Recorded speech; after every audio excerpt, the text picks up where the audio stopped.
je vais parler de comment optimiser son split push. Car je vois personne en parler alors que même si c'est invisible dans une game, quand vous le faites, vous pouvez créer une différence de gold énorme sur un simple crash de wave, à condition de l'avoir bien fait. Je vais donc vous parler de comment bien crash les waves sous les T1, T2 et T3 en side, puis l'intérêt de faire ça correctement. Ce que je vais vous dire sera bien évidemment l'idéal, sauf que souvent ce qui se passe dans la game vous empêchera de crash les waves exactement comme vous le voudriez, mais si rien ne vous en empêche de faire comme ça, vous devez absolument split push de cette manière pour optimiser les waves. Pour crash une wave sous une T1, si rien ne vous en empêche, il faut que vous reteniez la wave et la tuer le plus vite possible. Avec certains champions ça va être plus compliqué que d'autres, mais avec Gwen pour ma part, avec un minimum d'AP ça se fait très facilement. Si les waves sont déjà au centre de la lane quand vous arrivez en lane, vous devez last hit les minions de la wave actuelle et commencer à fast push quand la wave d'après dépasse la T1 afin d'accumuler beaucoup de sbires pour le crash. Par la suite, si vous décidez d'attaquer la tour, vous aurez énormément de temps au vu de la wave accumulée pour la détruire. Si vous décidez de back, l'accumulation de la wave fera naturellement bounce la wave vers vous, ce qui en fera perdre à l'ennemi et vous laissera tout le temps de récupérer la vôtre.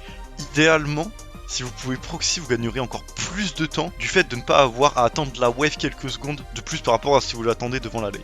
Pour crash une wave sous une T2 correctement, il faut savoir que si rien, et je dis bien rien, ne ralentit vos sbires jusqu'à la tour, ça va crash mais pas correctement. Alors la stratégie idéale serait de pouvoir proxy encore une fois pour pouvoir attaquer la tour instantanément après le clear de la wave, mais cette stratégie n'est pas souvent disponible. Du coup ce que vous voulez faire quand vous pushez, c'est au lieu de clear la wave trop vite, vous laissez votre wave se stacker pendant environ 3 secondes contre la wave ennemie, ce qui va faire que la prochaine wave va dépasser la T2 et les deux waves seront stackés devant la T2 sans que la T2 attaque votre wave. L'intérêt est même que si vous voulez pusher la tour, c'est que si vous pushez la wave ennemie pendant que la tour tape vos sbires, cela vous laisse moins de temps pour taper la tour. Et dans le cas où vous voulez décal ou recall, crash comme décrit juste avant formera un bounce back beaucoup plus avantageux que si c'est fait naturellement quand la wave n'est pas arrêtée. Pour crash une wave sous T3, c'est ce qu'il y a de plus simple pour le coup. Si rien n'arrête la wave et qu'elle rentre en contact sous la T2, vous avez simplement à la fast push pour qu'elle aille correctement sous tour. C'est vraiment ça casse pas la tête. Bon, c'est mignon tout ça, mais est-ce que c'est si simple in-game? Bah, ce qui fait qu'on se lasse pas de LoL, c'est qu'aucune game ne se ressemble. Bon, sauf les mecs qui run down, mais ça c'est un autre détail.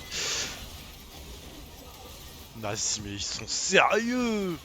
Mais il est sérieux? Pourquoi les... Mais qu'est-ce qu'ils font? Mais qu'est-ce qu'ils font?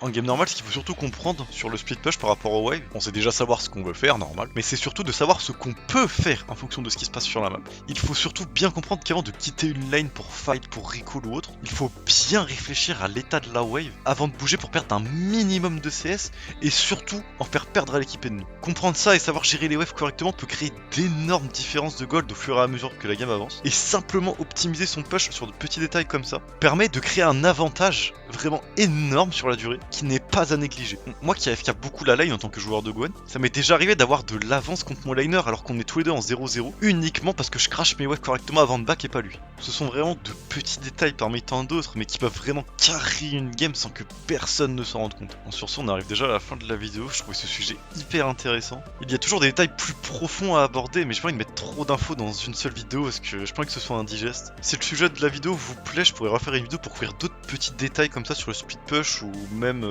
d'autres aspects du jeu, surtout sur Gwen, tiens. J'espère que ça vous aura plu et que j'ai bien expliqué. N'hésitez pas à liker si c'est le cas. Et moi en attendant, je vous dis à la prochaine.